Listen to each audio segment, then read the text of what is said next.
যে লং জাপৰো আপোনালোকৰ মই ভিডিও আনিম লং জাপত 11 12 13 মাৰি আছে প্ৰিপাৰেচন চলাই আছিল তেতিয়া মই মানে বহুত মানে আগ্ৰহী মানে কোনোবা এটা কাম মানে কৰাৰ ওপৰত মানে মই বহুত বেছি মানে সোমাই পৰে মানে কিবা এটা কৰিবলৈ গলে 30 আপ পাই তেন্তে আপোনালোকে পুৰা সিওৰ মানে ফুল কনফিডেন্সত থাকিব পাৰিব যে আপুনি ৰিটেন টেষ্ট দিবলৈ পাব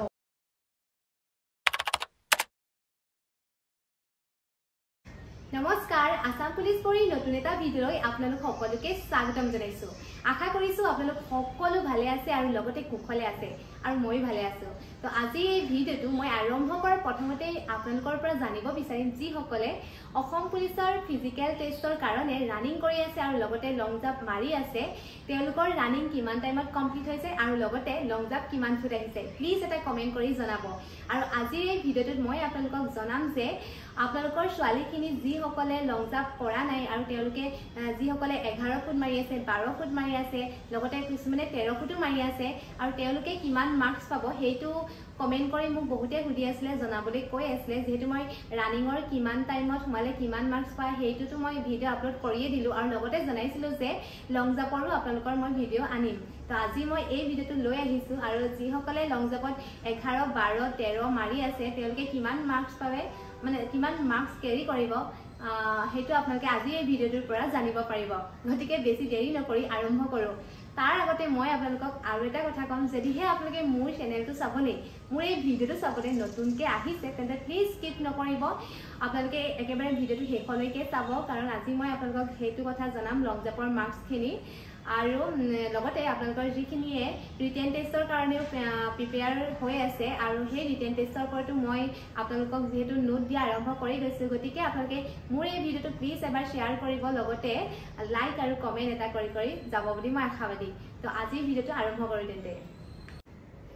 তো গাইস এইখনে হৈছে আপোনালোকৰ লং জাম্পৰ মাৰ্কস ছোৱালীখিনিৰ কাৰণে আৰু লৰাখিনিৰ কাৰণে মই নেক্সট ভিডিওত আপলোড কৰিম কিয়নো ছোৱালীখিনিৰ কাৰণে প্ৰথমতে মই দি লৈছো আৰু এই যিখন লিষ্ট হয় লং জাম্পৰ কিমান ফুট মাৰিলে কিমান মাৰ্কস পাম এই লিষ্টখন মই 2022 তে বনাই লৈছিলো যেতিয়া মই প্ৰিপাৰেচন চলাই আছিল তেতিয়া মই মানে বহুত মানে আগ্ৰহী মানে কোনোবা এটা কাম মানে কৰাৰ ওপৰত মানে মই বহুত বেছি মানে সোমাই পৰে মানে কিবা এটা কৰিবলৈ গলে আৰু মই মানে আসাম পুলিচৰ কাৰণে ইমানে বেছি ভালকে প্ৰিপাৰেচন কৰিছিলো যে মই সকলোখিনি উলিয়াই লৈছিলো যে কিমান টাইমত কিমান মাৰ্কস পাম কিমান মানে লং জাম্প মাৰিলে কিমান মাৰ্কস পাম হেখিনি মই তেতিয়াই উলিয়াই লৈছিলো আৰু এই গোটেইখিনি কষ্ট কৰি মই উলিয়াই লৈছিলো আৰু এই কষ্টখিনি মই আপোনালোকৰ লগত শেয়াৰ কৰিব বিচাৰিছো আৰু আপোনালোকেও এই ভিডিওটো প্লিজ যিমান পাৰে শেয়াৰ কৰিব কাৰণ আমি এই পইণ্টটো মানে ডিফাৰেন্সটো গম নাপাই পেনি আমি বহুত ভুল কৰো কাৰণ এই পইণ্টটোৱেও মানে পইণ্টটোৱেও আমাক বহুত বেছি হেল্প কৰে এক পইণ্টৰ কাৰণে আমি চাকৰিটো মানে নেপাব পাৰো গতিকে আপোনালোকেও শেয়াৰ কৰিব আৰু ভিডিওটো মই আৰম্ভ কৰিছো আৰু বহুতেটো এনেও 11 ফুটৰ আপে মাৰি আছে হেতু কাৰণে মই 11.6 ৰ পৰা আপোনালোকক জনাই দিছো প্ৰথমতে ইয়াত লিখিছো লং জাম্প মাৰ্কস 11.6 ফুট মাৰিলে আপোনালোকে পাব 16 মাৰ্কস মানে 11.6 ফুট মাৰে তেন্তে আপোনালোকে 16 নম্বৰ পাব তাৰ পাছত 11.9 ফুট যদি আপোনালোকে 11.9 ফুট মাৰে তেন্তে আপোনালোকে 16.9 মাৰ্কস পাব তাৰ পাছত যদি আপোনালোকে 12 ফুট মাৰে 12 ফুট তেতিয়া আপোনালোকে মাৰ্কস পাব 18 মানে 18 মাৰ্কস পাব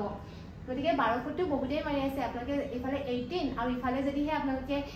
7:30 মানত সোমাই যায় তেন্তে 11-12 মাৰ্কস পাই যাব গতিকে 30 আপ আপোনালোকে মাৰ্কস পাই যাব আৰু 30 আপ মাৰ্কস পালে আপোনালোকে ৰিটেনৰ কাৰণে নাম আহিব বুলি মই মানে ভাবিছো আৰু তাৰ পাছত যদিহে আপোনালোকে 12.3 ফুট মাৰে তেন্তে আপোনালোকে 18.3 মাৰ্কস পাব তাৰ পাছত আপোনালোকে যদিহে 12.4 ফুট মানে 12.4 ফুট যদিহে মাৰে তেন্তে আপোনালোকে 18.6 মাৰ্কস পাব তাৰ পাছত 12 পইণ্ট যদিহে 5 ফুট মাৰে তেন্তে আপোনালোকে 18.9 নম্বৰ পাব আৰু যদিহে আপোনালোকে 12.6 ফুট মাৰে 12.6 ফুট মাৰে তেতিয়া আপোনালোকে 19 নম্বৰ পাব আৰু 19 নম্বৰটো একেবাৰে মানে কম নম্বৰ নহয় বহুত বেছি নম্বৰ হয় 19 নম্বৰটো আপোনালোকে মানে বহুতৰে হয়তো নাহে 12 তলতে আহে কিছুমানৰ আৰু বহুতৰে 12 ফুটৰ আপে আহে আৰু 12 ফুটৰ আপ মানে যেনেকে 12 মানে 12.1 মানে বহুতৰে 12 ফুটৰ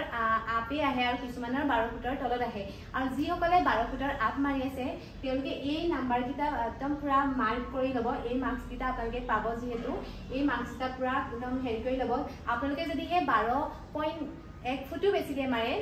মানে 12.1 ফুটো যদিহে মাৰে তেন্তে আপোনালোকে পইণ্টত আপোনালোকৰ মাৰ্কছ মানে কাউণ্ট হৈ যাব সেইটো কাৰণে এই পইণ্টটো বহুত ইম্পৰ্টেণ্ট হয় আপোনালোকৰ কাৰণে তাৰপিছত যদিহে আপোনালোকে 12.7 ফুট মাৰে তেন্তে 19.3 নম্বৰ পাব তাৰপাছত যদিহে আপোনালোকে 12.8 ফুট মাৰে তেন্তে আপোনালোকে 19.6 নম্বৰ পাব আৰু যদিহে আপোনালোকে 12.9 ফুট মাৰে তেন্তে আপোনালোকে 20 মাৰ্কছ কেৰি কৰিব আৰু 20 মাৰ্কছতে আপোনালোকে বেছি নম্বৰ নাপায় গতিকে আপোনালোকে 389 সেন্টিমিটাৰ যদিহে মাৰিব পাৰে তেন্তে আপোনালোকে এক্সিলেন্ট নাম্বাৰ পাই যাব গতিকে এইখিনিয়ে আছিল আপোনালোকৰ লং জাম্পৰ মাৰ্কছ আপোনালোকে বহুতে মোক সুধি আছিলে লং জাম্পৰ মাৰ্কছটোৰ কথা তো আজি মই ভিডিঅ'টো আপোনালোকৰ লং জাম্পৰ মাৰ্কছখিনি কথা কৈ দিলোঁ আৰু যদি ইয়াতো আপোনালোকৰ ডাউট আছে কিবা তেন্তে প্লিজ ইনষ্টাগ্ৰামত এটা মোক মেছেজ কৰিব মই ভালদৰে বুজাই দিলোঁ আৰু বুজি পোৱা নাই যদি প্লিজ কমেণ্ট কৰি জনাব আৰু এই পইণ্টখিনি আপোনালোকৰ বহুত ইম্পৰ্টেণ্ট হয় আপোনালোকে যদিহে 12.5 ফুটৰ আপ মাৰিছে তেন্তে আপোনালোকে 19ৰ আপ মাৰ্কছ পাবই মানে আৰু যদিহে এইফালে 19ৰ আপ মাৰ্কছ পায় তাৰপাছত যদিহে আপোনালোকে ৰানিঙতো 12-13 নম্বৰ পাই যায় তেন্তে আপোনালোকে 30-33 একদম ইজিলি পাই যাব আৰু 30-33 যদিহে আপোনালোকে নম্বৰ পায় ছোৱালীখিনিয়ে 40ৰ ভিতৰত তেন্তে আপোনালোকে ৰিটেন টেষ্টৰ কাৰণে কোৱালিফাইড হৈ যাব আৰু আপোনালোকে এইটো নাভাবিব যে ৰানিঙত মই 10 মাৰ্কছ পালোঁ মানে 8 মিনিটৰ ভিতৰত সোমালোঁ আৰু লং জাম্পো মাৰিলোঁ যেনিবা 15 মাৰ্কছমান পাই গ'লোঁ যেনিবা তেতিয়া আপোনালোকে 25-26 এনেকুৱাহে মাৰ্কছ পাব আৰু আপোনালোকে সেই 25-26 নম্বৰ পালে কেতিয়াও ৰিটেনৰ কাৰণে যাব নোৱাৰিবই মানে এইটো কথা মই কিয় কাৰণে মানে এইটো কাৰণেই কৈছোঁ কাৰণ এতিয়া বহুত কম্পিটিশ্যনৰ যুগ হয় বহুতে এপ্লাই কৰিছে আৰু বহুতেই পুৰা প্ৰেক্টিছ কৰি আছে লগতে আপোনালোকে ইমান সময় পাইছে চাওকচোন এতিয়াও আপোনালোকৰ কাৰণে 2 মাহ সময় আছেই গতিকে এই 2 মাহতো আপোনালোকে ইমান বেছি প্ৰেক্টিছ কৰিলে মানে ইমান বেছি ভাল ইম্প্ৰুভমেণ্ট এটা হ'ব সেইটো কাৰণে আচলতে আপোনালোকক কৈছোঁ যদিহে আপোনালোকে 30 আপ মাৰ্কছ নাপায় তেন্তে আপোনালোকে ৰিটেনৰ কাৰণে হয়তো যাব নোৱাৰিব সেইটো কাৰণে কৈছোঁ যদিহে 30 আপ পায় তেন্তে আপোনালোকে পুৰা চিয়'ৰ মানে ফুল কনফিডেঞ্চত থাকিব পাৰিব যে আপুনি ৰিটেন টেষ্ট দিবলৈ পাব